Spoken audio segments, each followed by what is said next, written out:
Royalty. Everything you ever needed to know about some of the kings of England. Alfred the Great, King of England, 849 to 901.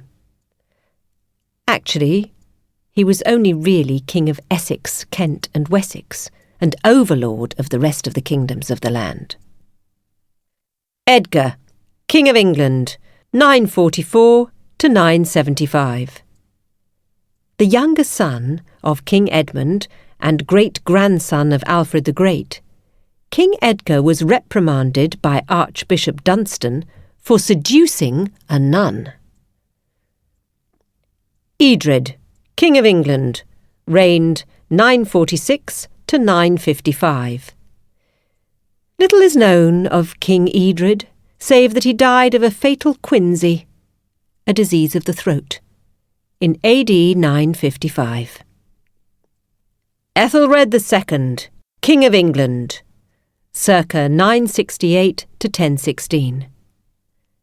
Son of Edgar, by his second wife, Ealhfrith, his baptism was marked by him urinating in the font. It gives the wrong impression to call him Ethelred the Unready. He was called reedless, from his inability to recognise good rede or counsel. Canute, King of England, circa 994 to 1035. The son of Sweyn Forkbeard, King of Denmark, Canute claimed the English throne at the age of 19 on Sweyn's death. He is remembered chiefly for his attempt to hold back the waves. In his reign, the penalty for an adulteress was to forfeit both nose and ears. Edward the Confessor, King of England, circa 1005 to 1066. Son of Ethelred the Unready, and brother of hardy Canute, who invited him to England in 1041. During his reign, there was a by-law in Gloucester to protect Gloucestershire women from marauding Welshmen. Harold II, King of the English, circa 1026 to 1066. Brother-in-law of Edward the Confessor, no relation of Harold I, known as Harold the Harefoot. After the Battle of Hastings in 1066, King Harold's body was identified by a tattoo over his heart. It read, Edith and England. He died on his birthday.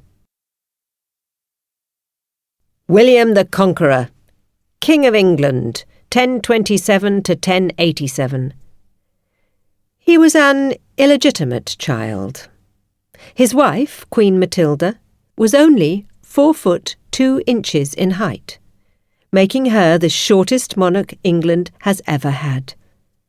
William the Conqueror died in 1087 when he burst open his bowels after being thrown on the pommel of his saddle. William II, King of England, 1056 to 1100.